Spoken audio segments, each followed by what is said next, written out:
আল্লাহ রসুল বললেন সেই দিন মানুষের শরীরে পোশাক পর্যন্ত থাকবে না, একটু ছায়া হবে তাও থাকবে না। আল্লাহর নবীর এই কথা শুনে আয়েশা সিদ্দিকা রাদিয়াল্লাহু তাআলা আনহা বলেন, ইয়া রাসূলুল্লাহ, হাবিবাল্লাহ, কিয়ামতের দিন এই কঠিন সময় আপনি বলেছেন কোনো মানুষের শরীরে কোনো পোশাক থাকবে না। ইয়া রাসূলুল্লাহ, ওই দিনকে আমাকেও কি অবস্থায় উঠতে হবে নাকি? আল্লাহ রসুল বলেন হ্যাঁ। আয়েশা কেঁদে কেঁদে পাগল হয়ে গেল, ইয়া রাসূলুল্লাহ, অল্প বয়সে আমি আপনার বিবি হয়েছি, সারা জীবনটা আমি পর্দার মধ্যে কাটিয়েছি, আমার সতীত্বকে হেফাজত করেছি, আমার চেহারা মুবারক আপনি ছাড়া আর আমার বাবা আবু বকর আর আমার মা ছাড়া পৃথিবীর কোনো পুরুষ আমার চেহারা দেখে নাই। আল্লাহু আকবার বলেন। কারণ নারীদের পর্দা করা আমার মালিক আল্লাহ তাআলা ফরজ করে দিয়েছে। সুবহানাল্লাহ বলুন। পর্দা করা কি ফরজ? বলে ইয়া রাসূলুল্লাহ, ওই দিনকে আমাকে ওইভাবে উঠতে হবে? নবীজি বললেন হ্যাঁ। আয়েশা আবার কান্নাকাটি করেন। আল্লাহ রাসূল বলেন, আয়েশা রে, ওই দিন মানুষ এত পেরেশানি হয়ে যাবে, এত হয়রান হয়ে যাবে, আকাশের দিকে তাকিয়ে থাকবে, হাঁ করে তাকিয়ে থাকবে রে আয়েশা, নিজের শরীরের চেহারার দিকে তাকাবার সময়টা তার থাকবে না, নিজের চেহারা মুবারক দেখার সময় হবে না, অন্য মানুষ দেখা তো দূরে থাক, এত পেরেশান হয়ে যাবে, নাক মুখ ঘেমে বয়ে যেন মনে হচ্ছে বেঈমানগুলি সাগরের মধ্যে ডুবে যাবে, পায়ের তলার মাটিগুলি পুড়ে তামা হয়ে যাবে, আর আরশের ছায়া থাকবে না। একমাত্র মুমিনের জন্য সেদিন শুধু আরশের ছায়ার ব্যবস্থা থাকবে। আল্লাহ রাসূল আবার বললেন, ওই দিন আমার উম্মতের মধ্যে এক শ্রেণী আল্লাহর বান্দারা, তারা বিনা টেনশনে বিনা চিন্তা ভাবনায় তারা আল্লাহর তৈরি নূরের মেম্বারের উপরে বসে থাকবে। দিনটা বড় কঠিন হবে, বড় ভয়াবহ হবে। আকাশের উপরে কোনো ছায়া সেদিন কোনো ছায়া থাকবে না। মৌলানা সাহেবরা বসে রয়েছে, ভুল হলে আল্লাহর কাছে মাফ করবেন। আল্লাহ রসুল বলেছেন, খামসিনা আলফা সানা, 50,000 বছর দাঁড়িয়ে থাকতে হবে হিসাবের অপেক্ষায়। কিসের অপেক্ষায়? কথা বলুন না, কিসের অপেক্ষায়? 50 বছর দাঁড়িয়ে থাকতে হবে, মাথার উপরে কোনো ছায়া থাকবে না, সূর্যের 12টা মুখ ওপেন করে দেওয়া হবে। কয়টা মুখ? 12টা মুখ সেদিন ফিরিয়ে দেওয়া হবে। এখন একটা মুখ দুনিয়ার দিকে, তারপরও অন্য সাইড, অর্থাৎ আমি দাঁড়িয়ে আছি, এটা আমার সামনের দিক, আর পেছনে ওইটা পিছনের দিক। আল্লাহ তাআলা সূর্যটাকে উপরের দিকে রেখেছেন, তার পিছনের ছায়াটা জমিনে দিয়েছেন, তার তাপে সহ্য হচ্ছে না, ঠিক না বলুন? এই সামান্য তার তাপে গা ঘেমে যাচ্ছে, রোদে বসা যাচ্ছে না। কিন্তু হাসরের ময়দানে ওই কঠিন দিনে, সেই দিন সমস্ত মানুষ হাহাকার করবে। আল্লাহ রসুল বললেন, সেই দিন মানুষের শরীরে পোশাক পর্যন্ত থাকবে না, একটু ছায়া হবে তাও থাকবে না। আল্লাহর নবীর এই কথা শুনে আয়েশা সিদ্দিকা রাদিয়াল্লাহু তাআলা আনহা বলেন, ইয়া রাসূলুল্লাহ, হাবিবাল্লাহ, কিয়ামতের দিন এই কঠিন সময় আপনি বলেছেন কোনো মানুষের শরীরে কোনো পোশাক থাকবে না। ইয়া রাসূলুল্লাহ, ওই দিনকে আমাকেও কি অবস্থায় উঠতে হবে নাকি? আল্লাহ রসুল বলেন হ্যাঁ। আয়েশা কেঁদে কেঁদে পাগল হয়ে গেল, ইয়া রাসূলুল্লাহ, অল্প বয়সে আমি আপনার বিবি হয়েছি, সারা জীবনটা আমি পর্দার মধ্যে কাটিয়েছি, আমার সতীত্বকে হেফাজত করেছি, আমার চেহারা মুবারক আপনি ছাড়া আর আমার বাবা আবু বকর আর আমার মা ছাড়া পৃথিবীর কোনো পুরুষ আমার চেহারা দেখে নাই। আল্লাহু আকবার বলেন। কারণ নারীদের পর্দা করা আমার মালিক আল্লাহ তাআলা ফরজ করে দিয়েছে। সুবহানাল্লাহ বলুন। পর্দা করা কি ফরজ?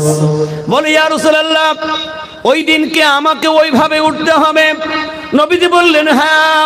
আয়েশা আবার কান্নাকাটি করেন। আল্লাহ রসুল বলেন, আয়েশা রে, ওই দিন মানুষ এত পেরেশানি হয়ে যাবে, এত হয়রান হয়ে যাবে, আকাশের দিকে তাকিয়ে থাকবে, হাঁ করে তাকিয়ে থাকবে রে আয়েশা, নিজের শরীরের চেহারার দিকে তাকাবার সময়টা তার থাকবে না, নিজের চেহারা মুবারক দেখার সময় হবে না, অন্য মানুষ দেখা তো দূরে থাক, এত পেরেশান হয়ে যাবে, নাক মুখ ঘেমে বয়ে যেন মনে হচ্ছে বেঈমানগুলি সাগরের মধ্যে ডুবে যাবে, পায়ের তলার মাটিগুলি পুড়ে তামা হয়ে যাবে, আরশের আগ ছায়া থাকবে না। একমাত্র মুমিনের জন্য সেদিন শুধু আরশের ছায়ার ব্যবস্থা থাকবে। আল্লাহ রাসূল আবার বললেন, ওই দিন আমার উম্মতের মধ্যে এক শ্রেণী আল্লাহর বান্দারা, তারা বিনা টেনশনে বিনা চিন্তা ভাবনায় তারা আল্লাহর তৈরি নূরের মেম্বারের উপরে বসে থাকবে। সাহাবায়ে কেরাম যখন এই কথা শুনতে পেলেন, মনে করলেন নবীজি কি আমাদের কথা বলছে নাকি? সাহাবায়ে কেরাম আবার জিজ্ঞেস করলেন, ইয়া রাসূলুল্লাহ, হাবিবাল্লাহ, ওই কঠিন বিচারের দিনে, ওই বিভীষিকাময় দিনে কারা নূরের মেম্বারের উপরে বসে থাকবে? আল্লাহ রাসূল দেরি না করে বললেন, ওই দিন তারা হলো আমার উম্মতের মধ্যে তারা হইল আল্লাহর বন্ধু কামেল ওলি আল্লাহ। এই জন্য আল্লাহ কোরআনের মধ্যে তো বলেছেন, আলা হরফে তাম্বি, খবরদার। আল্লাহ হুঁশিয়ার করে শোনালেন জাতি, খবরদার। কি মনে করো তোমরা? আল্লাহ বলছেন, ইন্না আউলিয়া আল্লাহ, আল্লাহ বলেন নিশ্চয় আমার বন্ধু যারা, আউলিয়া যারা, লা খাউফুন আলাইহিম ওয়া লা হুম ইয়াহজানুন, তাদের কোনো ভয় নেই, ডর নেই, তাদের কোনো চিন্তাও সেদিন থাকবে না। আল্লাহু আকবার বলেন। আল্লাহ বলছেন তারা কারা? আল্লাহ তার জবাব দিলেন, আল্লাযীনা আমানু ওয়া কানু ইয়াত্তাকুন, আমার ওই সকল বন্ধুরা তারা হইল এক নম্বরের ইমানদার এবং তারা তাকওয়া পরহেজগারি অবলম্বনকারী। সুবহানাল্লাহ বলেন। যারা হয় তারা তাদের জিন্দেগিটা মাটির সাথে মিশিয়ে দিয়েছে। সুবহানাল্লাহ বলবেন না? আপনারা একটু খেয়াল করবেন, যেহেতু আপনারা আমার মুর্শিদের কাছের মানুষ, আর আপনারা ধন্য হয়ে গেছেন, কারণ মুর্শিদের জন্ম ভূমির থেকে নিয়ে এই গোটা 24 পরগনার মধ্যে তিনি কত হাঁটাহাঁটি করেছেন, তার ওই পদধূলি কত এই জমিনে পড়েছে। আমরা মানুষ চিনতে পারি না আল্লাহর বন্ধুরা কি আছে, আর এই ফকিররা কি আছে। পৃথিবী সব উল্টিয়ে যাইতে পারে, কিন্তু ফকিরের ওই দোয়া কখনো মিস হতে পারে না। আর দেখেছেন তাদের কোনো রাগ নেই, কোনো ঝামেলা নেই, কোনো মানুষের সাথে বকাঝকা নেই, অযথা কোনো কথাবার্তা নেই, ঘোরাঘুরি নেই, কোনো মানুষের সঙ্গে সঙ্গ নেই। একমাত্র আল্লাহর জন্য পাগল হয়ে ওই খাঁচায় ময়না পাখি যেমন পোষে, ঠিক ময়না তোতা পাখির মতো খাঁচার মধ্যে বন্দি। সুবহানাল্লাহ বলবেন না? আর ওইখানে বন্দি হয়ে ওই মালিক তোতা পাখির যা শিখায় ও তাই বলি শেখে। শেখে কি শেখে না? আল্লাহর ওলিরা তদরূপ, ওই যে খাঁচার মধ্যে আছে, যা শিখাচ্ছে আল্লাহ সেই বলিটাই মানুষের কাছে প্রয়োগ করে। জোরে বলুন সুবহানাল্লাহ। আপনারা দেখেন মুর্শিদ যখন কথা বলে, বয়ান করে, খুব ধীরে ধীরে আস্তে আস্তে মনে হচ্ছে যেন গভীর গভীর থেকে ওই কথাটা বাতাসে ভেসে আসছে। সুবহানাল্লাহ বলবেন না? কারণ ওটা আল্লাহর পক্ষ থেকে যা আসে তাই তিনি বলেন। আমাদের মতো এরকমের কোনো ভগভগে নাই। কেন? তার একটা ইতিহাস আপনাদের সামনে তুলে ধরছি। আপনারা খুব ভালো করে জানেন লুকমান হাকিম ছিলেন, সে বড় একজন জ্ঞানী মানুষ। জ্ঞানী মানুষ কিনা? তিনি কিন্তু এত ভালো মানুষ ছিলেন যে এই লুকমানের ভালো কথাগুলি আল্লাহ তাআলা কোরআনের মধ্যে নোট করে দিয়েছে। কিন্তু তিনি নবী ছিলেন না। কি ছিলেন না? নবী ছিলেন না, একটা জ্ঞানী মানুষ ছিলেন। তিনি একজন আল্লাহর ওলি বন্ধু ছিলেন। সুবহানাল্লাহ বলবেন না? তিনি একজন আল্লাহর ওলি বন্ধু, তিনি পয়গম্বর নয়, নবী নন। আল্লাহ তাআলা তার পয়গম্বরের দায়িত্ব দিতে চেয়েছিলেন। লুকমান কি বলেছিলেন? আল্লাহ, এত বড় ডিউটি, এত বড় দায়িত্ব আমি বহন করতে পারবো না। আল্লাহ তুমি আমাকে কিছু জ্ঞান দাও, আমাকে কিছু জ্ঞান দাও। আল্লাহ লুকমানের এমন জ্ঞান দিয়েছিলেন, চাইতে হবে কার কাছে? কষ্ট হচ্ছে না তো আপনাদের? কষ্ট হলে শেষ করে দেবো ইনশাআল্লাহ তাআলা। তো লুকমান আল্লাহর কাছে চাইলেন, আল্লাহ তুমি আমারে কিছু জ্ঞান দাও। কেমন জ্ঞান ছিল লুকমানের, কেমন মেধা ছিল? লুকমান একদিন নদীতে যাচ্ছেন গোসল করতে, আর উনার পাশ দিয়ে আরেকজন গোসল করে হেঁটে চলে যাচ্ছে। লুকমান তার চেহারার দিকে তাকিয়ে বললেন যে ওই যে আল্লাহর বান্দা হেঁটে যাচ্ছে, ও বাড়ি গিয়ে ওর মৃত্যু হবে। আল্লাহু আকবার বলবেন না? জোরে বলেন আল্লাহু আকবার। কি জ্ঞান ছিল তার মধ্যে, কি চোখ ছিল যে ওই মানুষটা সুস্থ মানুষ গোসল করে হেঁটে চলে যাচ্ছে, আর লুকমান বলছে ও বাড়ি গিয়ে মৃত্যুবরণ করবে। মানুষ চিন্তা করলো কি সর্বনাশ, এটা ভালো মানুষ চলে যাচ্ছে, তুমি বললে ওই মানুষটা মৃত্যুবরণ করবে। নদীর গোসল শেষ হতে না হতেই খবর এসে গেল ওই মানুষটা দুনিয়ার থেকে বিদায় নিয়ে চলে গেছে। ইন্না লিল্লাহি ওয়া ইন্না ইলাইহি রাজিউন। ওই চোখ কার কাছে আছে? আল্লাহর বন্ধু যারা, আল্লাহর ওলিদের কাছে ওই চোখের পাওয়ার আল্লাহ তাআলা দান করে থাকে। কারণ আমাদের এই চোখ আল্লাহর ওলিদের ওই চোখ আর এই চোখ সমান নয়। আল্লাহর বন্ধুদের ওই চোখ আর আমার আপনার এই চোখ সমান নয়। কারণ তাদের অন্তরের মধ্যে আল্লাহ তাআলা একটা লুকিং পাওয়ার চেনেন? যারা গাড়ির ড্রাইভার আছে এখানে এরা বলছে লুকিং গ্লাস কারে বলে? লুকিং গ্লাস চেনেন না আপনারা? মোটরসাইকেলের সামনে দুটো গ্লাস আছে, একে বলে লুকিং গ্লাস। ওই প্রাইভেট গাড়ি, ওই যে টাটা সুমো বলেন, দুই পাশে দুইটা গ্লাস লাগানো আছে। এই লুকিং পাওয়ার দিয়ে খবর সামনে নেয় না পিছনে নেয়? ড্রাইভার পিছনে তাকায়, কোন দিকে তাকিয়ে থাকে? ও টোটাল রাস্তা তাকিয়ে গাড়ি চালাচ্ছে, কিন্তু ওই লুকিং পাওয়ারের মধ্যে ইশারায় চোখ লাগায় আর পেছনের খবর নেয়। আল্লাহ তাআলা তার বন্ধুদের ভিতরে ওই লুকিং পাওয়ার গিলাস দান করে দেন। জোরে বলুন না সুবহানাল্লাহ। মানুষ জিজ্ঞাসা করলো, লুকমান কেমন করে তুমি বললে যে ওই মানুষটা হেঁটে গেল আর মরে যাবে? এই পাওয়ার কেমনে তুমি সংগ্রহ করেছো আর কোন চোখ দিয়ে তুমি দেখলা রে? লুকমান বললেন, তোমরা বোঝনি, আল্লাহ তাআলা আমাকে কিছু জ্ঞান দিয়েছেন, সেই জ্ঞান দিয়ে উপলব্ধি করলাম কোন মানুষের শরীরে পানি লাগাইলে পানিটা শুকাইতে থাকে। আল্লাহু আকবার বলেন। সুস্থ মানুষের গায়ে পানি দেবেন, ও পানি দেহে টেনে নেবে।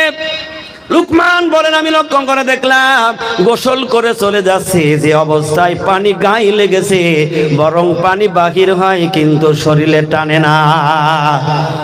আমি বুঝে নিলাম এই মানুষটার আত্মা দেহটা এখন মুর্দা হয়ে গেছে। আল্লাহু আকবার বলেন। একদিন লুকমান হাকিম এরকম মজলিসে বয়ান করছে। অনেক মানুষ যখনই লুকমানের নাম শুনতো, মানুষ পাগল পারা হয়ে ছুটত লুকমানের বয়ান শোনার জন্য। লুকমান হাকিমকে জিজ্ঞেস করেছে একজন, তার পাশে দাঁড়িয়ে বলছে, ও লুকমান, তুমি কি সেই লুকমান নাও যে লুকমান তুমি ছাগল চড়াতে? বলল, হ্যাঁ আমি তো সেই লুকমান। তুমি তো সেই লুকমান, তুমি আমার সাথে ছাগল চড়াতে? বলল, হ্যাঁ আমি সেই লুকমান। লোকটি বলে, ওরে লুকমান, তোমার কি মূল্য আছে যে তোমার কারণে মানুষ পাগল হয়ে যায়? তোমার বয়ান শোনার জন্য, তোমার মজলিসে আসার জন্য সব কাজ ছেড়ে দিয়ে হাজার হাজার মানুষ সারিবদ্ধ হয়ে তোমার কথা শোনার জন্য আসে। কোন কারণে আসে রে লুকমান? ওই কথাটা আমাকে একটু বলে দাও। লুকমান বলে, আমার মধ্যে তো কোনো কারামতি নেই। আল্লাহু আকবার বলে। আমার মধ্যে কোনো কারামতি নেই, কোনো গুণ নেই। বলে, তাহলে তুমি কি আমলটা করো যেই আমলের দ্বারাই মানুষ তোমার দিকে ধাবিত হয়? আল্লাহু আকবার বলেন। লুকমান সেদিন বলেছিলেন, শোনো, আমি যখন একা বসে থাকি, আমি যখন নির্জনে থাকি, তখন আমি সব সময় আমার আল্লাহ রব্বুল আলামিনের জিকিরের মধ্যে শামিল থাকি। আর আমি অযথা কোনো সময় কোনো মানুষের সাথে গল্প করে কাটাই না। আল্লাহু আকবার বলেন। আমি অযথা কোনো সময় নষ্ট করি না। আর আমি যেদিন আমার বিবেক হয়ে গেছে, আমি যেদিন বুঝতে পেরেছি, ওই দিন থেকে আমার খেয়াল আছে জীবনে একটি কথাও আমার জবান দিয়ে মিথ্যা বলি না। আবার বললেন, ওরে আমার বন্ধু শোনো, আমি যেদিন থেকে আমার বুদ্ধি বিবেক হয়ে গেছে, ওই দিন থেকে আমার এই জবানটার মধ্যে আমি দুনিয়ার কোনো হারাম খাবার বস্তু আমি লাগাই নাই। আল্লাহু আকবার বলেন। ও বেচারা বুঝতে পারলো যেই শর্তগুলি যেই ব্যক্তি মানবে, ওই ব্যক্তি তো আল্লাহর বন্ধু হয়ে যায়। ও বুঝে নিল, এই জন্যই তো লুকমানের ডাকে হাজার হাজার মানুষ সাড়া দেয়। আপনারা দেখেছেন জামানার মুজাদ্দিদ হযরত মাওলানা সুফি মুফতাদান গাছ রহমাতুল্লাহ আলাইহি যেভাবে তার জীবন জিন্দিকারে অতিবাহিত করে গেলেন, সুফি মুয়াজ্জিন রহমাতুল্লাহ আলাইহি সেইভাবে জীবন অতিবাহিত করে গেলেন। সুফি অফিসে কিবলা রহমাতুল্লাহ আলাইহি সেই একই নিয়ম নীতি তিনি জীবন জিন্দিগিরা অতিবাহিত করে কাটালেন। সুফি সাবল সিংহপুরী রহমাতুল্লাহ আলাইহি একই নিয়মে একই আদর্শ মেনে নিয়ে জীবনটা কাটালেন। আপনা বলুন, বর্তমান গদ্দিনিসিন হুজুর কিবলা মাস্টার সাহেব দামাত বারকাতুহুম একই নিয়মে একই আদর্শেই জীবনটা বিলিয়ে দিয়েছে। আল্লাহু আকবার বলে। এই জন্য বর্তমান সারা বিশ্বের মানুষ হাক্কানি আঞ্জুমানের দিকে ধাবিত। সুবহানাল্লাহ বলেন। হাক্কানি আঞ্জুমানের দিকে ধাবিত। যেখানেই যত বাধা, সেখানেই তত আমার মুর্শিদের প্রচার শুরু হয়ে গেছে। যারা বাধা দিচ্ছে তারাই আবার বলছে এই মজলিসটা আবার কায়েম করা লাগবে। সুবহানাল্লাহ জোরে বলো। কারণ এটা হলো আল্লাহর বন্ধুদের কারামত, বন্ধুদের দোয়া। কারণ সুফি মুফতাদান গাছ রহমাতুল্লাহ আলাইহি যত সাধনা করেছেন, এত সাধনার পীর, এত সাধনার শায়েখ বর্তমান আমরা জামানায় আর শুনি নাই। একজন পীরের কথা বলতে পারবেন না 14টি বছর রান্না করা খাবার ছেড়ে দিয়েছে। একজন পীরের নাম বলুন, 14টি বছর সুরির জঙ্গলে সাধনা করেছেন, আমার কামেল মুর্শিদ ফকির দপ্তর হাসিল করেছে। আল্লাহ বলেন দুনিয়া উল্টায় যাইতে পারে কিন্তু ফকিরের হাত ফেরত যাইতে পারে না। কারণ আমার মুর্শিদ সুফি মুফতি আজান গাছ রহমতুল্লাহ আলাইহি দোয়া করে গেছেন, আল্লাহ ওরা তো আমাকে চেনে না বোঝে না, আল্লাহ তুমি তোমার ওই মনটা মস্তিষ্কটা তুমি তাদের বানায় দাও। কারণ তখন তিনি এই দাওয়াত দেওয়া শুরু করেছিলেন, মানুষে আঘাত করেছে, রক্তাক্ত করে দিয়েছেন, রক্ত হাতে মাখা অবস্থায় দোয়া করেছে, আল্লাহ তোমার ওই বান্দাগুলি আমাকে চেনে নাই, আমি হয়তো তাদেরকে বুঝাইতে পারি নাই, আল্লাহ তুমি তাদেরকে হিদায়াতওয়ালা বানিয়ে দাও। যেই কথা বলেছিলেন আখিরি জামানার বিশ্ব নবী জনাবে মুহাম্মদ রাসূলুল্লাহ সাল্লাল্লাহু আলাইহি ওয়াসাল্লাম। তাইফের ময়দানে নবীজির মাথার হেলমেট ভেঙে গেছে, লোহার কড়া কপালের মধ্যে ঢুকে গেছে, রক্ত ঝরে মুখখানা রক্তে ভিজে যাচ্ছে। নবীজি যখন হাত দিয়ে দেখলেন মাথার মধ্যে লোহার কড়া ঢোকা, রক্ত বেয়ে বেয়ে দাড়ি মোবারক ভিজে ভিজে জমিনে পড়ছে। হাত দিয়ে দেখলেন নবীজি হাত বুঝাই রক্ত। আল্লাহর নবী বিশ্ব নবী সেদিন হাত তুলে দোয়া করেছেন, আল্লাহ তুমি ওদেরকে মাফ করে দাও, কারণ ওরা তার রাসূলকে চেনে না, ওরা তার হাবিবকে চিনতে পারে নাই, আল্লাহ তুমি তাদেরকে মাফ করে দাও। সাহাবা کرام বলেন, ইয়া রাসূলুল্লাহ হাবিবাল্লাহ আর কতকাল এইভাবে মার খাইতে হবে?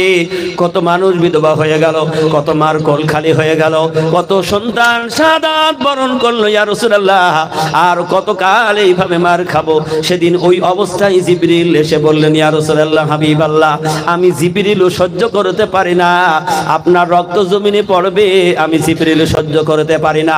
ইয়া রাসূলুল্লাহ হাবিবাল্লাহ আপনি আমাকে একটু অনুমতি দিন, ওই উহুদ পাহাড়খানা তুলে নিয়ে এসে এই জাতিকে একেবারে ফিসে জাতাই ফিসা মতো করে তারে আটা বানায় দেব। আল্লাহর হাবিব সেদিন বলেছিলেন, জিবরিল তুমি না আমার আল্লাহর কাছ থেকে ওহী নাজিল করে শুনিয়ে দিয়েছো। আমার আল্লাহ তাআলা ডাক দিয়ে বলেছেন, ওমা আরসালনাকা ইল্লা রাহমাতাল লিল আলামিন। ও জিবরিল আমার কওম যদি ধ্বংস হয়ে যায়, আমার উম্মতেরা যদি ধ্বংস হয়ে যায়, এই জাতি যদি শেষ হয়ে যায় রে জিবরিল, আমি কার কাছে কালেমার দাওয়াত দেব, আমি কালেমা কার কাছে শোনাবো? কারণ আল্লাহ তাআলা আমাকে রহমতওয়ালা বানিয়ে পৃথিবীতে পাঠিয়েছে, আলামিন করে পাঠিয়েছে, সত্যবাদী করে পাঠিয়েছে। আল্লাহ তাআলা যাদেরকে ভালোবাসবেন তাদেরকে হিদায়াতের মালা গলায় ভরিয়ে দেবে। আল্লাহু আকবার বলেন। জামানার মুজাদ্দিদ হযরত মাওলানা সুফি মুফতি আজান গাজী রাহমাতুল্লাহ আলাইহি ওই ভালোবাসা দিলে নিয়ে আগেই দোয়া করলেন, ইলাহি রহমত জিয়াদা করো কিয়ামত তক তামাম আলমের উপর। আল্লাহ সকল সৃষ্টি জীবের উপরে আগে রহমত চাইলেন। আল্লাহু আকবার বলেন। কত বড় মন হইলেই দোয়া করা যায়, আল্লাহ তোমার সকল সৃষ্টি জীবের প্রতি তোমার অপরন্ত রহমত বরকত তুমি বাড়িয়ে দাও। আল্লাহ নিজে শুনিয়ে দিলেন, ওয়া রাহমাতি ওয়াসিয়াত কুল্লা শাই। আল্লাহ বলে আমি রহমত দিয়ে আমার পৃথিবীটা আমি বেষ্টন করে ঘিরে রেখেছি, পর্দা করে দিয়েছি রহমতের পর্দা দিয়ে। আর আজান গাজী রহমাতুল্লাহ আলাইহি তিনি বললেন, আল্লাহ তুমি যে রহমত দিয়েছ আল্লাহ ওই রহমতটা আরো বাড়িয়ে দাও, কারণ এই রহমতের প্রয়োজন সবার আছে না নাই? একটা পিপিলিকা তার পেটের যন্ত্রণায় কোন গর্তের মধ্যে সে কাঁদছে, সুফি মুফতি আজান গাজী রাহমাতুল্লাহ আলাইহি তার জন্য দোয়া করছে, আল্লাহ ওখানে রহমতের দরকার। সুবহানাল্লাহ বলেন। সাগরের মধ্যে একটা মাছ খাবার পায় নাই, তার প্রতি রহমত দরকার। সুফি মুফতি আজান গাজী রাহমাতুল্লাহ আলাইহি দোয়া করছে, আল্লাহ ওই সাগরের নিচেই মাছটা না খেয়ে ওখানে ক্ষুধার্ত অবস্থায় কাতরাছে, আল্লাহ তোমার রহমত যদি বেড়ে যায় তাহলে ওই মাছটার উপরে তোমার রহমত গেলে ওর খাবারের ব্যবস্থা হয়ে যাবে। আল্লাহর পয়গম্বর যেইভাবে দোয়া করে গিয়েছেন, মার খেয়েছেন তবু মনে কষ্ট করে নাই। যখনই দিন বুঝেছে মানুষ, দিনের কালেমা পড়েছে, নবীজি খুশি হয়ে গেছে। আল্লাহু আকবার বলেন। সুফি মুক্তাদান গাজী রহমাতুল্লাহ আলাইহি সেই এক নবীওয়ালা দরবার মক্কা মদিনার মতো একটি দরবার প্রতিষ্ঠা করেছেন, যেখানে মানুষ যাইতো দিন বুঝতো, কোনোদিন কারোর নবীজির কাছে টাকা পয়সা দিয়ে দিন শুনতে হতো না। আল্লাহু আকবার বলেন।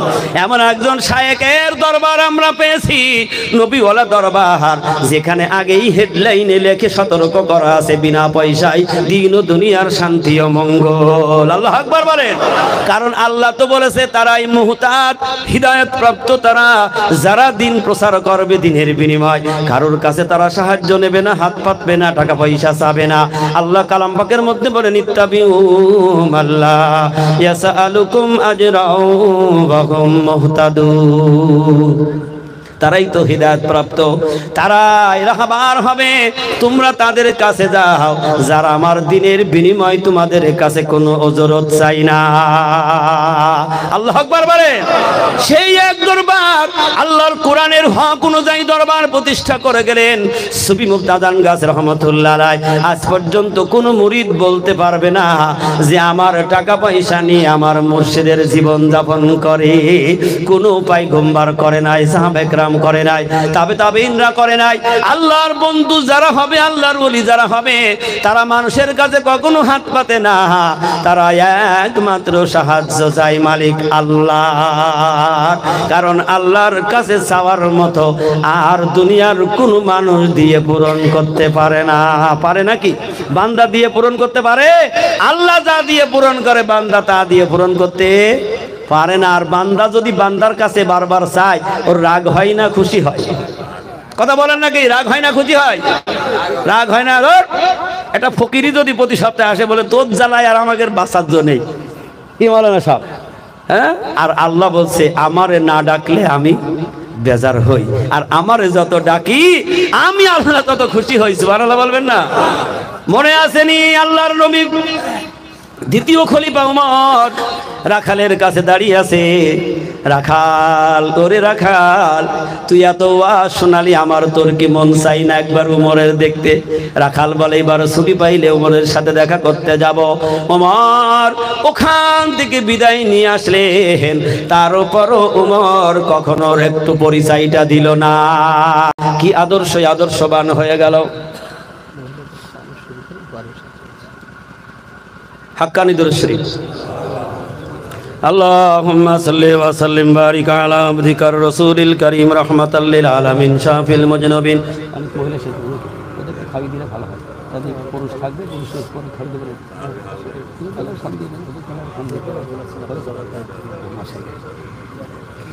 হ্যাঁ, ওদেরকে বলবেন যে তোমরা খাবে, মজলিসটা শেষ করে শুনে তারপরে যাবে, বিশৃঙ্খলা না হয়, চুপে চুপে খাওয়িয়ে বসে নেবে। আল্লাহুম্মা সাল্লি ওয়া সাল্লিম ওয়া বারিক আলা আবদিকার রাসূলিল কারীম রাহমাতাল লিল আলামিন শাফিল মুজনাবিন সাইয়্যিদিনা মাওলানা নবিয়্যিনা মুহাম্মাদিন ওয়া আলা আলিহি ওয়া আহলি বাইতিহি ওয়া আওলাদিহি ওয়া যুররিয়াতিহি ওয়া আজওয়াজিহি ওয়া আসহাবিহি ওয়া আউলিয়াইহি ওয়া উম্মতিহি আজমাইন। كما صليت وسلمت وباركت رحمت على سيدنا إبراهيم وعلى آل سيدنا إبراهيم إنك حميد مجيد। উমর চলে যাচ্ছে বিদায় নিয়ে, ডাক দিয়ে বলে মনে রাখাল, তুমি যেদিন উমরকে দেখতে যাবা আমি তোমার সহযোগিতা করব উমরের সঙ্গে দেখা করিয়ে দেওয়ার জন্য। সুবহানাল্লাহ জোরে বলেন। তার উপরও উমর নিজের পরিচয়টুকু গোপন রেখে চলে গেলেন, পরিচয় দিল না। কিন্তু ঠিক রাখাল একদিন ছুটি করে নিয়েছে। সুবহানাল্লাহ জোরে বলেন। এখানেই রাখবো না রাখালের উমরের সাথে দেখা করিয়ে দেব? যদি বলেন তাহলে শেষ। রাখাল ছুটি নিয়ে উমরের সঙ্গে দেখা করতে গেছে, যাইয়ে শুধু উমরকে তালাশ করে, খলিফা কোথায়, কোথায় খলিফা। কিন্তু উমরের সঙ্গে সর্বপ্রথম দেখা হয়ে গেছে, তাকেই যেই জিজ্ঞাসা করছে আপনি না বলেছিলেন উমরের সঙ্গে দেখা করিয়ে দেবেন? সুবহানাল্লাহ জোরে বলেন। বলল তুমি কে? তুমি নাকি রাখাল? আল্লাহু আকবার বলে। তুমি নাকি সেই রাখাল যার কাছে এক গিলাস পানি আমি চেয়েছিলাম। রাখাল ভয়তে থরথর করে তার কলিজা কাঁপছে। আল্লাহ সেই পানির কথা যখন বলেছে, না জানি আজকে যদি আমার উপরে কোনো কিছু আসে আমি তো এখন আর বাঁচতে পারবো না, কারণ এখন তো আমি তার কাছে চলে এসেছি। বলছে তুমি চলো যাই দেখি উমরের সঙ্গে তোমার দেখার ব্যবস্থা করে দেব। জোরে বলুন না সুবহানাল্লাহ। রাখালকে ধরে নিয়ে গিয়ে উমরের হুজরার মধ্যে নিয়ে গিয়ে বলছে, ওরে রাখাল, আমার মনে হচ্ছে উমরের দেখা করার আগে তোর এই উমরের চেয়ারের মধ্যে বসিয়ে দিই। আল্লাহু আকবার। রাখাল থরথর করে কাঁপছে, কি সর্বনাশ!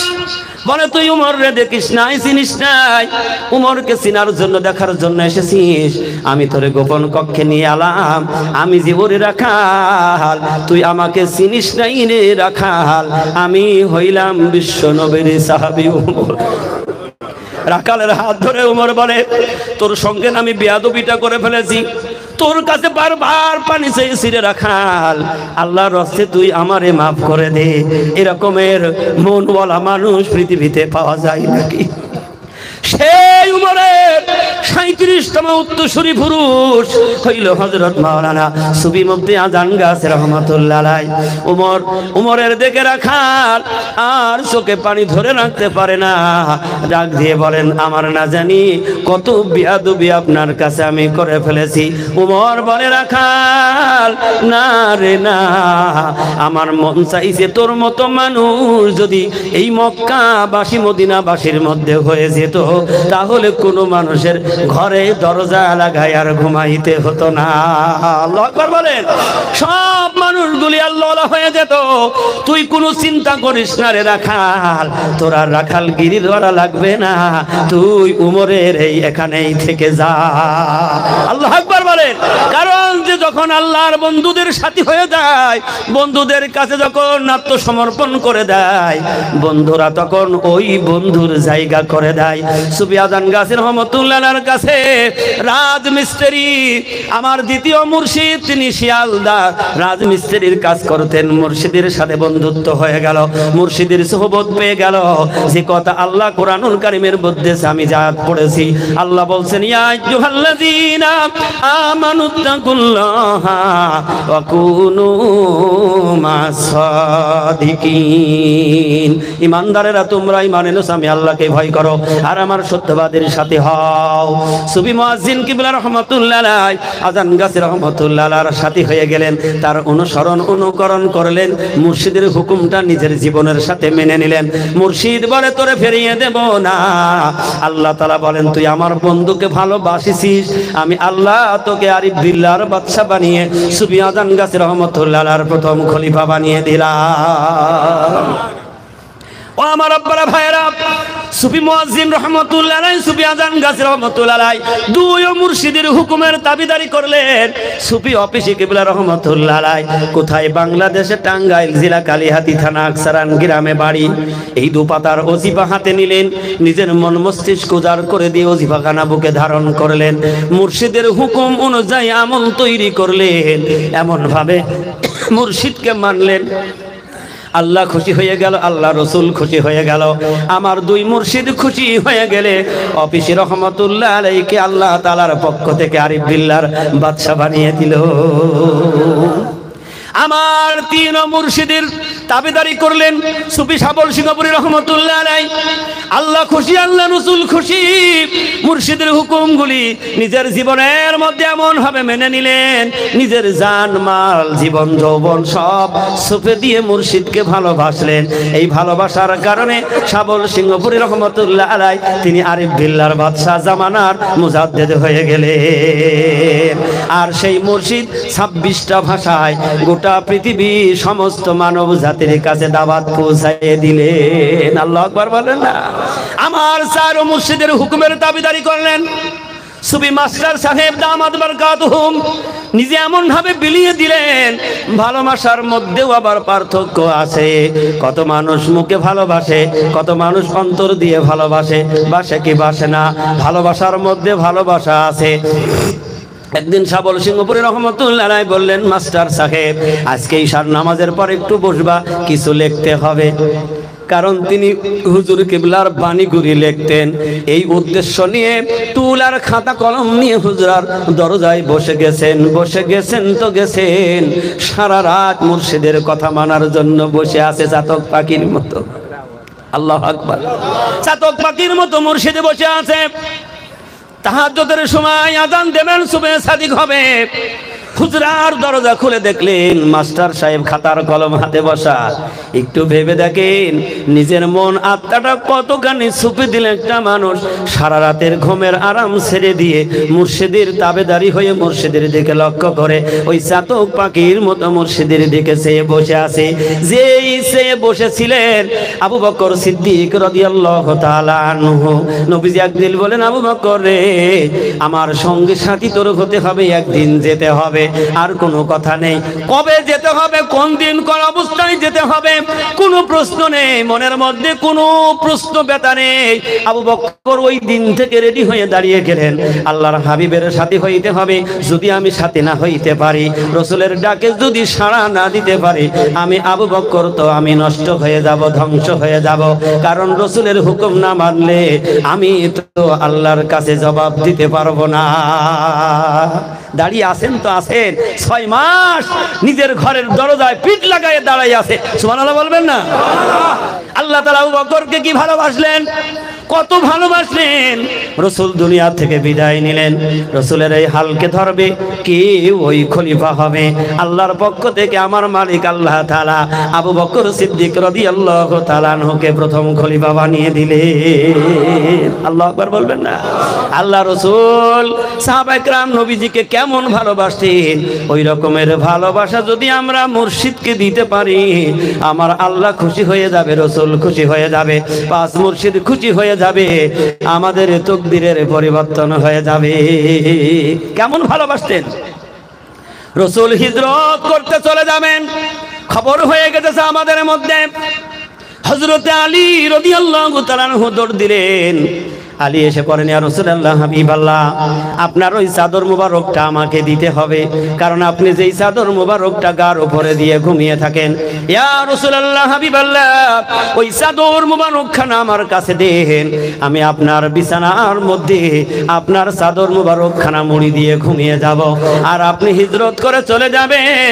ইয়া রাসূলুল্লাহ, এই অবিশ্বাসীরা আপনাকে পাবে না, এসে আলীকে পাবে। আপনার বিনিময় যেন আলীকে হত্যা করে, আর আলীর জীবনের বিনিময় যেন আল্লাহর রাসূল বেঁচে যায়।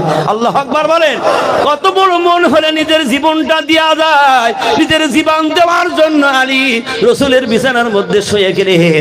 আর সেই নবীর পক্ষ থেকে কি আওয়াজ এসে গেল, আল্লাহ রাসূল বলতেন, আলী রে, আমি হইলাম রাসূল মদিনার শহর, আর এই মদিনার দরজা হইল হযরত আলী। আল্লাহু আকবার বলেন। কারণ রাসূলকে ভালোবাসার কারণে এত সম্মান, এত মর্তবা তারা পেয়ে গেছে। ষাট জামানায় যারা কামিল ওলি আল্লাহকে ভালোবাসবে, কামিল ওলি আল্লাহর অনুকরণ করবে, আল্লাহর পক্ষ থেকে তাদের সম্মান, মর্যাদা, ইজ্জত আমার আল্লাহ বাড়িয়ে দেবে। শুধু তাই নয়, দুনিয়া থেকে তারা চলে যাবে, আল্লাহ রাব্বুল আলামিন অনন্তকালের জন্য তাদের জন্য জান্নাতের ফয়সালা করে রেখেছে। এই জন্য জামানার মুজাদ্দিদ হযরত মাওলানা সুফি মুফতাজান গাছী রাহমাতুল্লাহ আলাইহি বলেন, এ বিশ্বের মানুষ, তোমরা যদি 4টা কাজ কমপক্ষে করতে পারো, কয়টা কাজ? জোরে বলতে হবে, কয়টা? পেছনে আপনারা কষ্ট পাচ্ছেন, তাহলে সাড়া দিচ্ছেন না কেন? কয়টা কাজ?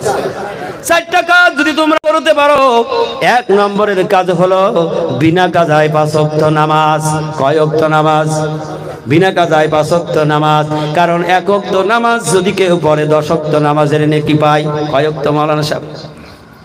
1 ওয়াক্ত নামাজ আদায় করলে 10 ওয়াক্ত নামাজের নেকি পায়। কেমনে পায়?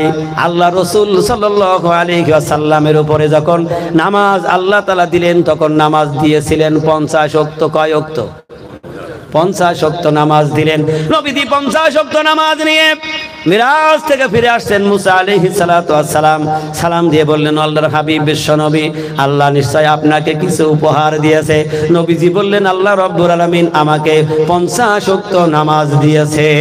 মুসা বললেন, ও হাবিব, আপনার আগেও তো আমার উম্মতের পরীক্ষা করে দেখেছি, তারা মানতে পারে নাই, আর আপনার উম্মত তো আরো দুর্বল হবে, সময় পাবে না, 50 ওয়াক্ত নামাজ আদায় করতে পারবে না, আপনি আল্লাহর কাছ থেকে কিছু কমিয়ে আনেন। সুবহানাল্লাহ বলেন। আল্লাহর হাবিব চিন্তা করলেন, কথাও তো ঠিক, সময় যদি না পাই নিয়ে গিয়ে লাভ কি? আবার আল্লাহ রসুল ফিরে গিয়ে বললেন, আল্লাহ তাআলা আমার উম্মত দুর্বল, সময় পাবে না, দুনিয়ার ব্যস্তর মধ্যে থাকবে, আল্লাহ আপনি কিছু নামাজ কমিয়ে দেন। আল্লাহ বললেন, হাবিব তাহলে 10 ওয়াক্ত কমিয়ে দিলাম। আবার চলে আসলেন। মুসা বললেন, আবার যাও। আবার 10 ওয়াক্ত মাইনাস হয়ে গেল। মুসা বলে, পারবে না, আবার যাও। তৃতীয়বার আবার গেল, আবার 10 ওয়াক্ত চলে গেল, থাকলো 20 ওয়াক্ত। কয় ওয়াক্ত? মুসা বললেন, আবার যাও। চতুর্থবার গেলেন, আবার 10 ওয়াক্ত মাইনাস। 10 ওয়াক্ত নিয়ে চলে আসছে। মুসা ডাক দিয়ে বলেন, আল্লাহর হাবিব বিশ্ব নবী, তোমার উম্মত এই 10 ওয়াক্ত নামাজও সময় পাবে না, আর একবার যাও, কিছু কমিয়ে নিয়ে যাও। আল্লাহর হাবিব আবার 5 বারের মতো আবার চলে গেলেন। আল্লাহ বললেন, যা আছে 50-50 করে দিলাম, থাকলো কয় ওয়াক্ত?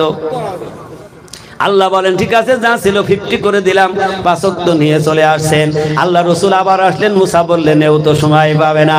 আচ্ছা বলুন, সময় পাওয়া যায় নাকি? দুপুরবেলা বলে অনেক কাজের ডিউটিতে, জহর কাজা। আসরের সময় বন্ধু বান্ধব নিয়ে চার দোকানে বসে আসর কাজা। মাগরিবের পরে সিরিয়াল বসে মাগরিব আর ইশা যায় কাজা। সকালবেলা ফজরের নামাজ ঘুমের মধ্যে হয় কাজা। ঠিক না বে ঠিক? সময় পাই গো আমরা। আল্লাহ তাআলার হাবিব মুসা বললেন, যাও, আবার আর একটু মাইনাস করো, সময় পাবে না। আল্লাহর হাবিব বললেন, ও মুসা, আমার আল্লাহ আমাকে দিতে চায়, আর তুমি শুধু কমাইতে চাও। বারবার যাইতে আমার লজ্জা হয়, আমি আর যাইতে পারবো না। সাথে সাথে আল্লাহ তাআলা তার বন্ধুর কাছে জিবরিলকে পাঠিয়ে দিয়ে বলল, জিবরিল রে, যা, আমার হাবিবের সুসংবাদ জানিয়ে দে, আমার হাবিব সহ তার উম্মতেরা 1 ওয়াক্ত নামাজ আদায় করবে, আমি আল্লাহ তাআলা আরো 10 ওয়াক্ত তাদের বোনাস দিয়ে দেব। সুবহানাল্লাহ জোরে বলেন। তাহলে এখন প্রত্যেকটা মানুষ 50 ওয়াক্ত নামাজের নেকি পায়। 5 ওয়াক্ত পড়লে 50 ওয়াক্ত নামাজের নেকি পায়। তাহলে আল্লাহ যা বাজেট দিয়েছে, সে বাজেট কমেছে না ঠিক আছে? কারণ আল্লাহর কোনো কথা রদবদল, সুবহানাল্লাহ জোরে বলুন। এটা আমাদের সেই আত্মা জ্ঞান নেই, আমরা বুঝতে পারিনি আল্লাহর হুকুমের কোনো রদবদল হয় না, সেই হুকুমটাই জারি থাকে। এটা আমাদের হিকমতের জ্ঞান নেই, আমরা বুঝতে পারিনি। 1 ওয়াক্ত নামাজ আদায় করলে কয় ওয়াক্ত নামাজের নেকি? কয় ওয়াক্ত? তাহলে আমরা সবাই বিনা কাজায় নামাজটা পড়তে পারবো কি পারবো না? আরে বাবা, নিয়তটা করেন না, পড়েন আর না পড়েন, নিয়তটা করে নেন। আমার মুর্শিদ বলছে, বাবা তুমি একটা ভালো কাজের নিয়ত করো না। আল্লাহ রসুল বলেছেন, যে ব্যক্তি ভালো কাজের নিয়ত করবে, করার আগেই সে একটা নেকি পেয়ে যাবে। কয়টা নেকি? তুই মনের মধ্যে নিয়ত কর, আল্লাহ আমি যেন নামাজটা পড়তে পারি, তুমি তৌফিকটা দিও। তোমার আমল নামে কয়টা নেকি হবে? একটা নেকি হবে। নবীজি বলেন, যখনই ওই বান্দা ওই কাজে লেগে যাবে, আপনি বাড়ির থেকে নিয়ত করেছেন ওরসে কুল মজলিসে যাব, আমার হুজুর কিবলার শ্বশুর বাড়ির ওরসে খুলে যাব, নিয়ত করেছেন, আল্লাহ একটা নেকি দিয়েছেন। আপনি এসে মজলিসে বসে গেছেন, আল্লাহ ফেরেশতার ডাক দেয়, রহমতের ফেরেশতা। কারণ যেখানে দ্বীনে মজলিস হয়, কোরআনের জিকিরের মজলিস হয়, নবীর আলোচনা হয়, সেই মজলিসটা হলো জান্নাতি মজলিস। আর ফেরেশতারা চতুর্পাশে বেষ্টন করে মজলিসটার প্রতি রহমতের দোয়া করে, আর তারা ঘিরে রাখে। আল্লাহ তাআলা ওই বান্দা যখন এসে মজলিসের মধ্যে বসে যায়, আল্লাহ ওই রহমতের ফেরেশতারা ডাক দিয়ে বলে, ওরে ফেরেশতা, আমার এমন এক বান্দা নিয়ত করেছিল, মজলিসে গিয়ে বসে গেছে, তার আমলনামায় একটা নেকি দেওয়া হয়েছে, এখন তোদের কাজ হইল একের ডাইনে সৈন্য লাগা। আল্লাহু আকবার বলেন। একের ডাইনে যত সৈন্য দেবে সংখ্যা হবে, যদি এক না থাকে সৈন্যের কোনো দাম আছে নাকি? দাম আছে। আপনার কেউ বলল, তোরে 10 লক্ষ টাকা দিলাম, কিন্তু 10-এর আগে একটা 1 লাগবে। কি লাগবে? কথা বলেন না চাচা, কি লাগবে? যারা লেখাপড়া না জানেন হয়তো বুঝতে পারছেন না, কি জানি না, অঙ্ক লিখতে গেলে 1 না দিলে কোনো সংখ্যা লেখা সৈন্যের কোনো দাম নেই, একটা 1 লাগবে, তারপরে যত সংখ্যা দিক না কেন সংখ্যা বাড়বে। 1-এর পরে সৈন্য 1টা দিলে 10 হয়, 2টা দিলে 100 হয়, 3টা সৈন্য দিলে 1000 হয়, 4টা সংখ্যা লাগাইলে লাখ হয়, আরো যদি 5টা লাগানো হয় এরকমের কোটি কোটি হয়। আল্লাহ তাআলা ডাক দেয় বলে আমার বান্দা নিয়ত করে ঘর থেকে বেরিয়ে আমার দ্বীনে মজলিসে বসে গেছে, ও ফেরেশতারে তোর এখন ডিউটি হলো ও বান্দার 1-এর ডাইনে শুধু সৈন্য লাগা। সৈন্য লাগাইতে লাগাইতে ওই বান্দার আমলের জিন্দেগি পাহাড়ের পরিমাণ হয়ে যাবে। এই জন্য তা জালালউদ্দিন রুমি রহমাতুল্লাহ আলাইহি বলেছেন, কোন মানুষ যদি দ্বীনে মজলিস শেষে যদি মুহূর্ত সময় বসে যায় 100 বছর ইবাদত করলে যেই নেকি হতো তার চাইতে বেশি নেকির মালিক আমার আল্লাহ বানিয়ে দেয়। কারণ এই মজলিসগুলো হলো বরকতওয়ালা মজলিস, জান্নাতি মজলিস। জোরে বলতে হবে সুবহানাল্লাহ। এই জন্য আজকে আমরা যারা এই মুর্শিদের দরবার এসেছি, হুকুম কয়টা মনে আছে তো? হুকুম কয়টা? 4টে। 1 নম্বরের হুকুম হলো বিনা কাজায় 5 ওয়াক্ত নামাজ। নামাজের পরে এই কালাম পাকের 4টি সূরা। কয়টি সূরা? সূরাতুল ফাতিহা, সূরা ইখলাস, সূরা ফালাক আর নাস, এই 4টি সূরার ওজিফা দিয়েছেন। আচ্ছা বলুন, এর চাইতে বড় বড় সূরা এর মধ্যে আছে না নাই? আল্লাহর বন্ধুরা তারা যত গবেষণা করেছেন, চিন্তা ফিকির করেছেন, এই চিন্তা গবেষণা আমাদের মাথায় ঢুকবে না। কারণ তিনি গবেষণা করে দেখেছেন যদি সূরা বাকারার যদি আমি ওজিফা বের করে দেই কয়টা মানুষ পড়তে পারবে? আচ্ছা বলুন, এর মধ্যে কয়জন হাফেজ আছে? দেখিন একটু, হাফেজরা হাত তোলেন তো দেখি। তাহলে কালাম খতম করতে পারবে? এটা সাধারণ মানুষে পড়া শিখেছে, তার 1 খতম কালাম পাক তেলাওয়াত করতে হলে 1 মাস মিনিমাম। কারণ এত সময় তো তার ধৈর্য নেই, বসে পড়তে পারবে না। হয়তো 1 পারা নইলে 2 পারা পড়লেও 15 দিন, কেউ যদি 3 পারা পড়ে তাও তো কমপক্ষে 10 দিন। আমার মুর্শিদ গবেষণা করে দেখলেন সূরা ফাতিহা কেন দিলেন? একবার তেলাওয়াত করার বিনিময় 20 পারা কোরআন শরীফ তেলাওয়াতের নেকি তার আমলনামায় লেখা হয়ে যাবে। তাহলে সর্বসাধারণ মানুষ এই নেকির থেকে মাহরুম হবে না। একটু জোরে বলুন না সুবহানাল্লাহ। এই নেকির থেকে মাহরুম হবে না। একবার শুধু তেলাওয়াত করবে, 20 পারা কোরআন তেলাওয়াত করার অনুরূপ নেকি আল্লাহ তাআলা তার আমলনামায় দিয়ে দেবে। আল্লাহ তাআলা সূরা ফাতিহার 22টা নাম ধরে ডেকেছেন। সুবহানাল্লাহ জোরে বলেন। কয়টা নাম? 22টা নাম ধরে রেখেছেন। প্রথম নাম ডাকছেন সূরাতুশ শিফা। এই সূরাটা হলো রোগ মুক্তিকারী সূরা। এই সূরাকে বলা হচ্ছে উম্মুল কুরআন, কোরআনের মা, কোরআনের জননী। সুবহানাল্লাহ বলবেন না? এরকমের আল্লাহ তাআলা নাম ধরে ডেকেছেন।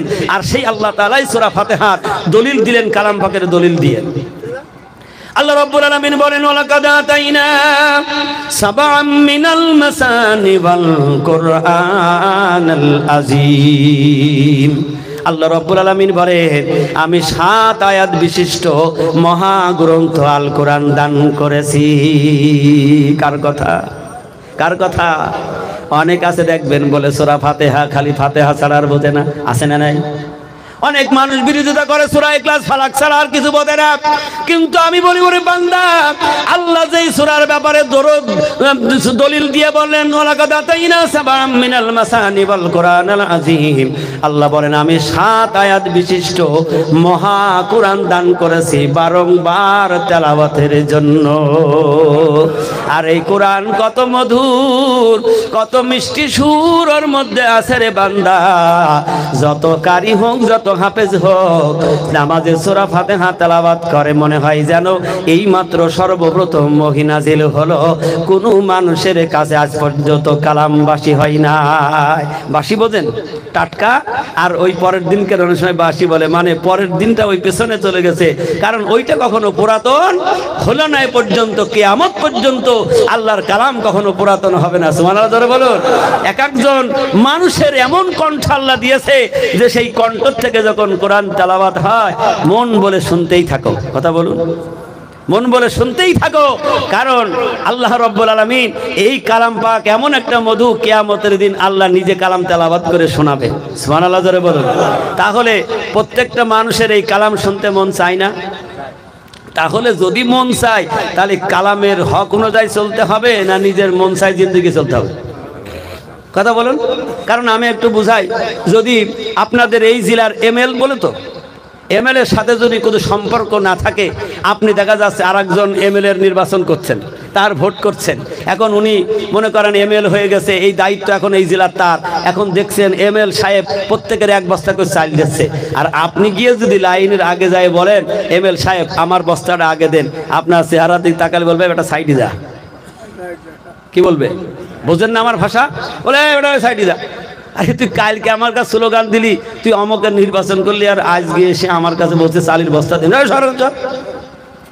আল্লাহ তাআলা কিয়ামতের দিন তাদের দিকে মুখ ফিরিয়েও যাবে না যারা দুনিয়ায় আল্লাহর সাথে সম্পর্ক রাখলো না। আল্লাহু আকবার বলেন। আল্লাহর সাথে যাদের সম্পর্ক থাকবে আল্লাহ তাআলা তাদেরকে সেদিন জান্নাতে দিয়ে দেবে।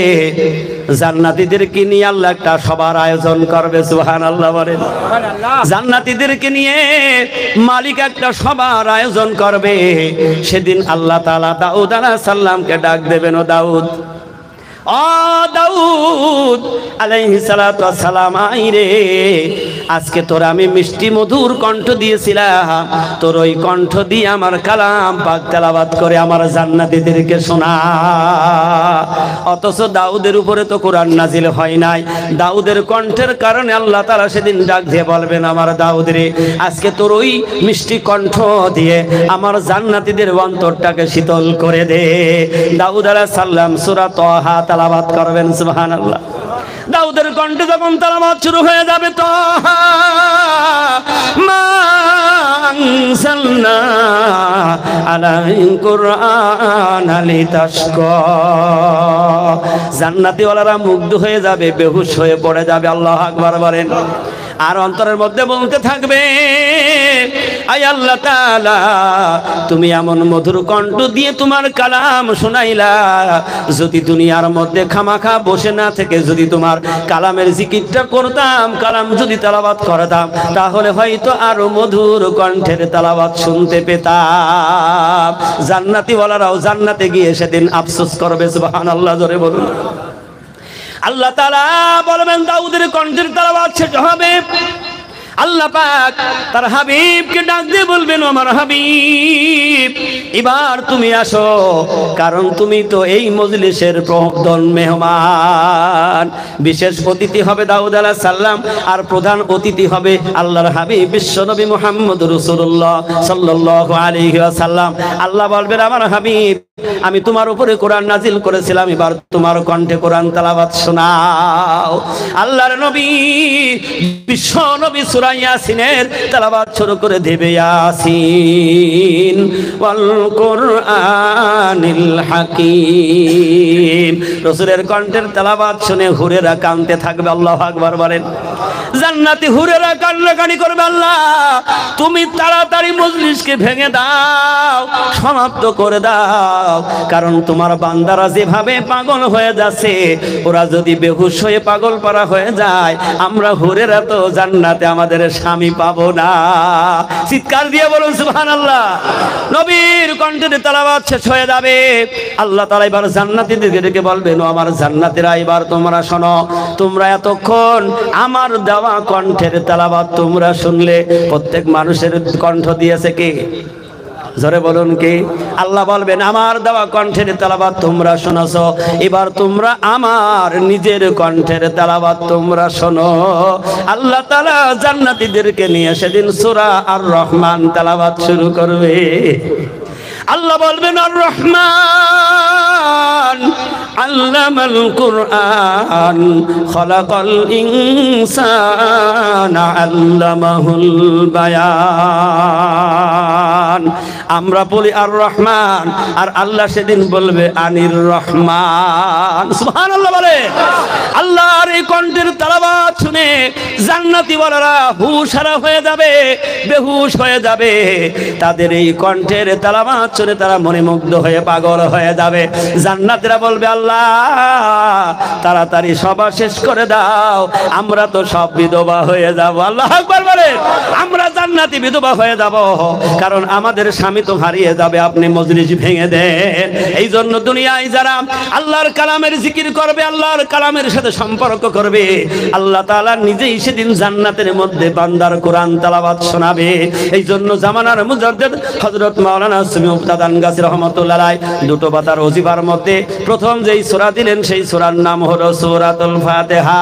যে ব্যক্তি একবার তেলাওয়াত করবে 20 পারা কালাম পাক তেলাওয়াত করার নেকি তার হাসিল হয়ে যাবে। দ্বিতীয় নম্বরে সূরা ইখলাস দিলেন। সূরা ইখলাস একবার যদি কেউ তেলাওয়াত করে ওই ব্যক্তি 10 পারা কালাম পাকের নেকির মালিক হয়ে যায়। 3 বার তেলাওয়াত করলে 1 খতম কালাম পাকের নেকির মালিক হয়ে যায়। এই জন্য জামানার মুজাদ্দিদ হযরত মাওলানা সুবি মুক্তাদান গাজী রাহমাতুল্লাহ আলাইহি ওই কোরআনুল কারীমের গবেষণা করে করে করে হযরত খদির আলাইহিস সালামের অনুতপ্ত হয়ে তিনি সেদিন হুকুম প্রাপ্ত পেয়ে গেলেন। খদির আলাইহিস সালামের হুকুম প্রাপ্ত হয়ে এই কোরআনী ওজিফা বিশ্বের মানুষের কাছে তিনি দিলেন। আল্লাহু আকবার বলেন।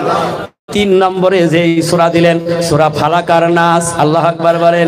এই সূরা ফালাক আর নাসের মধ্যে আয়াত আছে 11টা। কয়টা? কয়টা আয়াত? জোরে বলুন কয়টা? একটা 11টা আয়াত আছে। এই 11টা আয়াত আল্লাহ একসাথে নাজিল করে দিয়েছিলেন। বিশ্বনবী জনাবে মুহাম্মদ রাসূলুল্লাহ সাল্লাল্লাহু আলাইহি ওয়াসাল্লাম অসুস্থ হয়ে গেছেন।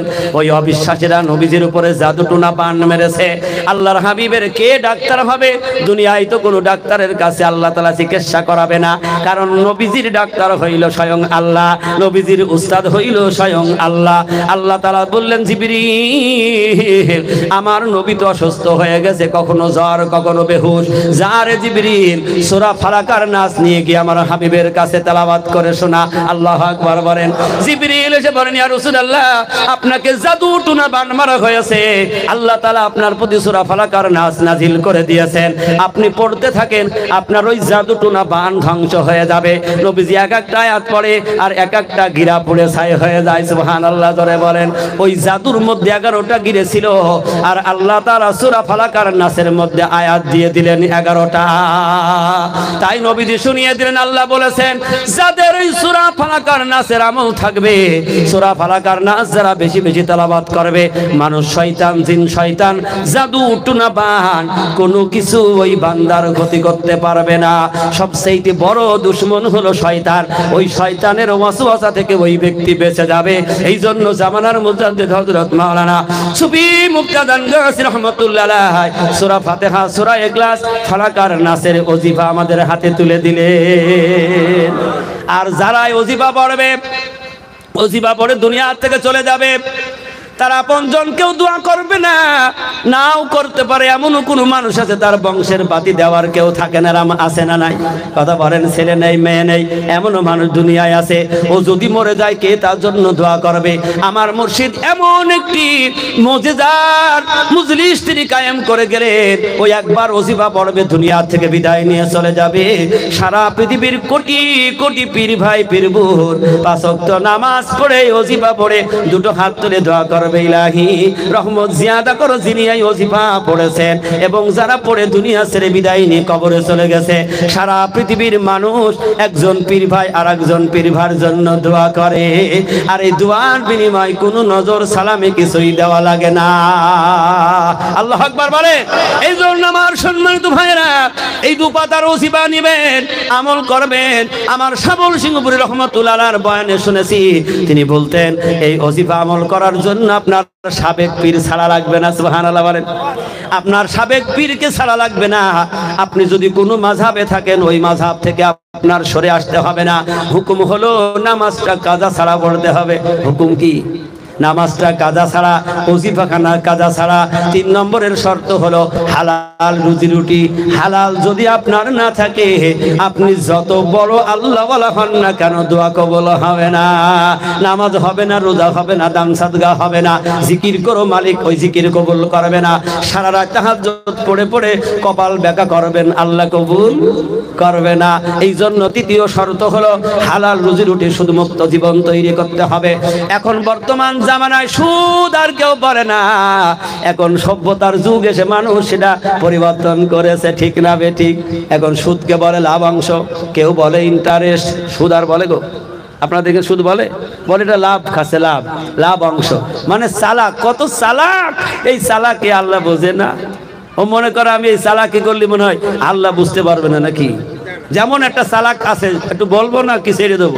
আমি এখন ঘড়ি দেখছি কিন্তু বারবার, আমি নামাজ ঠিক যথাসময় আপনাদের পড়িয়ে দেবো, আর ভুল হলে মাফ করে দেবেন। এখন কেমন চালাক বোঝেন, একজন ভদ্রলোক অফিসে চাকরি করে, সামনে আসছে কদিন পরে সে মাস আসবে। এখন বৈশাখ জ্যৈষ্ঠ মাস, আপনাদের এখানে তো আগের থেকে আম পাওয়া যায় কি যায় না। এখন বিবি দুপুরবেলা কি করেছেন, সাহেব অফিস থেকে এসেছেন, গাভীর দুধ দুয়ে রেখেছেন আর পাকা আম দিয়েছেন যে আজকে দুপুরের খানায় দুধ ভাত আর পাকা আম।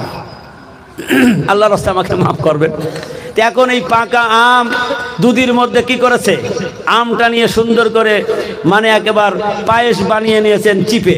এখন ওই দুধ যদি দুধের মধ্যে টক দেওয়া হয়, দুধটা কিন্তু হালকা হালকা দই হয়ে যায়। আপনারা পরীক্ষা করবেন, আমি যেটা বলছি আপনারা বাড়ি যাই দেখবেন, তখন কি মন হয় দেখবেন। এখন পাকা আমের যেমন কালার তো সেই রকমের কালার, টস্ট হয়েছে পাকা আম, আর দুধ যখন এক জায়গায় করেছে তখন সাগরা দই হয়ে গেছে। ও তখন ওর দিকে তাকিয়ে দেখছে সর্বনাশ। আরে আমার ওই সলিমদ্দি বাচ্চাটা যখন ছোট ছিল, ওর তো ওই যখন দুধ খাইতো ওর আমাশা হয়েছিল। এখন দেখছে ওর আমাশা আর আমার প্লেটের তো একই রকম দৃশ্য দেখা যাচ্ছে। কেমনে খাই রে, হাত দিয়ে কেমনে খাই। ও ডাকছে, বিবি একটা চামচ দাও। চামচ চেনেন তো, হাতা বলছে একটা চামচ দাও। বলে কেন? বলে তরি তরকারি তো তুলতে হবে না, শুধু ওইটা দিয়ে খাও না। বলে আরে দাও না চামচ। বিবির আগে চামচ নিয়ে এসে বলছে, ঢেলা কাটা মিনছে, তুমি হাত দিয়ে খাও প্রতিদিন।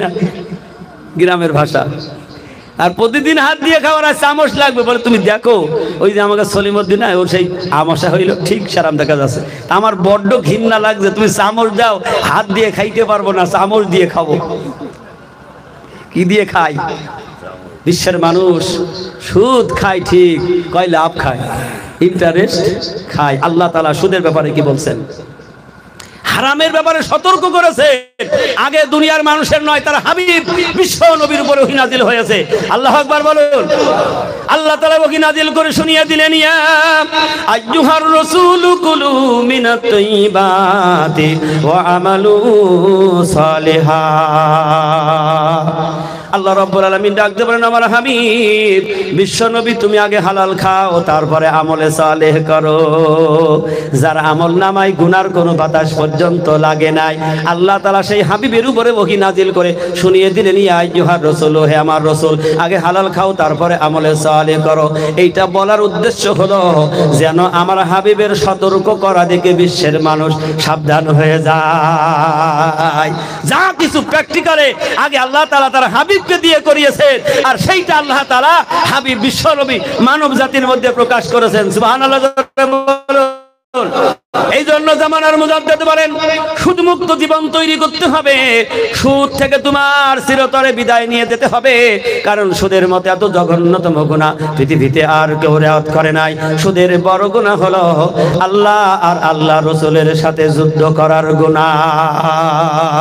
নাউজুবিল্লাহ বলেন। আমি ইমানদার পরিচয় দেব আর আল্লাহর সাথে যুদ্ধ করার জন্য কামান ভিড়াবো। আমি নবীর শানে দরুদ পড়ব আর নবীর সাথে যুদ্ধ করার জন্য তরবারি ধার দেব। ও কখনো কোনোদিন ইমানদার হইতে পারে না। আল্লাহর সাথে যুদ্ধ করেছে নমরুদ, হামান, ফিরাউন, সাদ্দাত, আবু জেহেল। রাসূলের সাথে তারা দুশমনি করেছে। ফিরাউন রাসূলের সাথে যুদ্ধ করার জন্য তার মুসা পয়গম্বরকে দাবড়িয়ে নিয়ে যাচ্ছে। দাবড়াইতে যখন ফিরাউন দেখলো নদীর কিনারে যখন মুসা পৌঁছিয়ে গেছে, তরবারি লাগবে না, রাইফেল লাগবে না, মুসার দলবলকে পানিতে চুবড়ায় মারা হবে। সেনাবাহিনী দিয়ে ঘিরলেন। মুসার সাথীরা বলল, ও পয়গম্বর মুসা, আমরা তো ধরা পড়ে গেলাম। আল্লাহর পয়গম্বর মুসা সেদিন তাদেরকে শুনিয়ে দিলেন, শয়তানের যতই চক্রান্ত হোক না কেন, ইন্না কাইদাশ শাইতানা কানা দাইফা। মুসা আলাইহিস সালাম শোনালেন, শয়তানের চক্রান্ত তারা আসলে দুর্বল, আমরা হইলাম সবল। সুবহানাল্লাহ ধরে বলেন। অবশ্যই আল্লাহ আমাদের সাথে আছে। কে বললেন? মুসা বললেন, আমাদের সাথে আছে, তোমরা কেউ ভয় পেও না। আল্লাহ তাআলার পক্ষ থেকে আওয়াজ এসে গেল আর বললেন, হে মুসা, তোমার হাতে যে লাঠি আছে, লাঠিটা পানির পর বাড়ি মারো। সুবহানাল্লাহ বলবেন না? এক বাড়িতে কয়টা রাস্তা? 12টা রাস্তা আল্লাহ তৈরি করে দিয়েছেন, এক বাড়িতে 12টা রাস্তা। মুসার দলবল নিয়ে সব রাস্তা দিয়ে মাশাআল্লাহ একবার দিল্লির বিশ্ব রোড দিয়ে চলে যাচ্ছে, সুবহানাল্লাহ করে বলুন। ফিরাউন এসে দেখছে সর্বনাশ, কি রে যে বিশ্ব রোড হয়ে গেছে, অনেও লাভাই এসে পেছনে। আল্লাহ বলছে যা আর একটু যা, তুই আমার নবীর দুশ্মনী করেছিস সারা জীবন, আমার নবীকে মারার জন্য দাবড়াইছিস, যা আর একটু যা। ফিরাউন কিনারে, মুসা আলাইহিস সালাম দরিয়ার মাঝখানে, মুসা আলাইহিস সালাম উপরে কিনারে, ফিরাউনের দলবল নদীর মাঝখানে। আল্লাহ বলছে মুসা চলে গেলে হবে না, লাঠি মার। সুবহানাল্লাহ বলবেন না? আল্লাহ বলছে মুঠা লাঠি মার। লাঠির বাড়ি দেওয়ার সাথে সাথে সব রাস্তা বন্ধ হয়ে গেছে। ফিরাউন কত চালাক দেখেন, সব বন্ধ হয়ে গেছে। তখন ওই টেপা মাছের মতো পানি খাইতে খাইতে একবার নিচে যায়, একবারে ভেসে ওঠে, শুধু চুবড়ায়। ফিরাউন তখন বলছে আল্লাহ আল্লাহ তুমি আমাকে মারো কেন, আমাকে বাঁচাও। কি বলছেন? আমি ওই মুসার খোদার প্রতি ঈমান এনেছি। আল্লাহ রাব্বুল আলামিন বলেন তুই যত ইমানদার দাবি করিস আল্লাহ শুনিয়ে দিলেন অকুনতু মিনাল মুফসিদিন, তুই হইলি মিথ্যাবাদী, আমি তোরে মারবো, আজকে আমি তোরে বাঁচাবো না, কারণ তুই হইলি আমার নবীর দুশমন। যার মধ্যে সুদ আছে সে নবীর দুশমন না নবীর বন্ধু? আল্লাহ তাআলা বলেন সে হলো নবীর দুশমন, আল্লাহর দুশমন। সুদের বড় গুনাহ আল্লাহর রাসূলের সাথে যুদ্ধ করার গুনাহ, নাউজুবিল্লাহ বলেন। তাই আমার মুর্শিদ বলে বাবা খালেস তওবা করে নাও, আল্লাহ মাফ করার মালিক, আল্লাহ মাফ করে দেবে। জান্নাতি মজলিসে বসে তওবা কর, আল্লাহ সারা জীবন সুদের ব্যবসা করেছি, সুদ ভক্ষণ করেছি, সুদ আর খাবো না। তাওয়াক্কুল করো, ভরসা করো, কারণ হইল সমস্ত রিজিকের মালিক হইল আমার আল্লাহ। ঠিক না বেঠিক? মুসা আলাইহিস সালাম পার হয়ে চলে গেলেন, আর ফিরাউন তার দলবল নিয়ে নদীর মাঝখানে পানি খাইতে খাইতে টেপা মাছের মতো পেট মোটা হয়ে ওখানেই দুনিয়া থেকে চিরতরে বিদায় নিল। আল্লাহু আকবার বলেন। তাহলে সুদের গুনাহ ওই রকমের গুনাহ। আল্লাহর নবী বিশ্ব নবী বলেন 70টি গুনার সবচেয়ে ছোট গুনাহ হলো নিজের আপন মায়ের সঙ্গে জিনা করার সমতুল্য গুনাহ। নাউজুবিল্লাহ বলেন। দুনিয়ায় কোনো পাগল আকাম করে না, করে নাকি? কোনো পাগলের শোনেন নাই যে কাজ করেছে? তাহলে যার মধ্যে সুদ থাকবে, এই সুদের ছোট গুনাহ নিজের মায়ের সাথে জিনা করার সমতুল্য। নাউজুবিল্লাহ জোরে বলেন। এই জন্য আল্লাহর কাছে ফানা চাইতে হবে, তওবা করে নিতে হবে। এই গুনার বোঝা নিয়ে যদি কারোর মৃত্যু হয় তার মৃত্যু হবে মুনাফিকি মৃত্যু। এই গুনার বোঝা নিয়ে যদি কারোর মৃত্যু হয় তার মৃত্যু হবে অবিশ্বাসী মৃত্যু।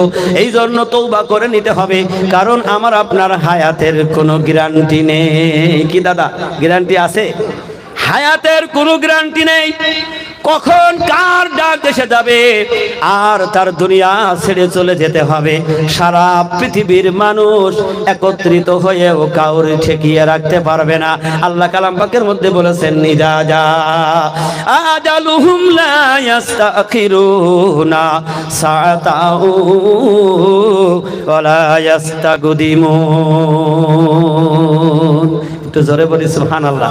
আল্লাহ বলছে 1 মিনিট আগেও কারোর মৃত্যু হবে না, কারোর জন্য 1 মিনিটও দেরি হবে না। কত বুড়া মানুষ আছে দেখবেন অনেক সময় কান্নাকাটি করে যে বাড়ির কষ্ট, ছেলে মেয়ে নিয়ে কষ্ট, অনেক কিছু ঝামেলা। আল্লাহ তুমি কি আর আমার চোখে দেখো না, মরে গেলেও ভালো হইতো, এরকম কথা অনেকে বলে না? কিন্তু এই কথাটা বলা হলো অন্যায়। কথাটা বলা কি অন্যায়। আল্লাহ তোমাকে হায়াত দিয়েছে, শুকরিয়া আদায় করো, আর বসে বসে আল্লাহর নামে তাসবিহ পাঠ করো, সুবহানাল্লাহ বলুন। কারণ হায়াতের মালিক কে? আর আমি যদি বলি আল্লাহ তুমি আমার মৃত্যু দাও, তাহলে আল্লাহর সাথে আমার কি দুশ্মনী হয়ে গেল না? হায়াতের মালিক আল্লাহ, মৃত্যুর মালিকও আল্লাহ। তুমি এই কথাটা বলো, আল্লাহ তুমি আমার মৃত্যু দিও, যেন ইমানের সহিত মৃত্যু দিও। তাহলে আল্লাহ যখন ইচ্ছা তখন দেবে। ঠিক তো আছে বাবা? মৌলানা সাহেব ভুল হলে শুধরাই দেবেন। এই জন্য আজকে আমরা যারা এই মজলিসে এসেছি, না জানি কারোর জন্য কোনো শেষ মজলিস হয়ে যেতে পারে। ঠিক না বেঠিক? হয়ে যেতে পারে না? এটা আমার গ্যারান্টি আছে? আমি হারুন আর এই মজলিসে দাঁড়াতে পারবো, গ্যারান্টি আছে? আরে বাবা সে তো দূরের কথা, দাঁড়িয়ে কথা বলছি, বসতে পারবো এর কোনো গ্যারান্টি নেই। কখন ডাক এসে যাবে, চলতে ফিরতে চলে যেতে হবে। কেউ পৃথিবীর মঞ্চে থাকবে না। তাই আমার মুর্শিদ বললেন, আগা আপনি মৌত সে কই বসার নেহি, সামান সাও বরস কাহায়, কালকে খবর নেহি।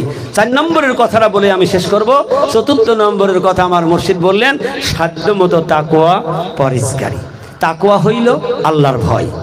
কথা বলুন, তাকওয়া হইল যার আল্লাহর ভয় থাকবে সে ওই পাপ কাজ থেকে বেঁচে যাবে, আর যার ভয় নেই সে পাপ কাজ থেকে রেহাই পাবে না। এই জন্য আমরা সবাই আল্লাহর কাছে খালেস তওবা করে নেব, নিয়ত করে নেব, আল্লাহ আল্লাহ রসুল কামের মুর্শিদ যেন আমাদের আমলের জিন্দেগিটা তৈরি করার তৌফিকটা দান করে দেন। সকলে বলি আমিন, আল্লাহুম্মা আমিন। ওয়া আখিরু দাওয়ানা আনিল হামদুলিল্লাহি রাব্বিল আলামিন। হাক্কানি দরুদ শরীফ। আল্লাহ।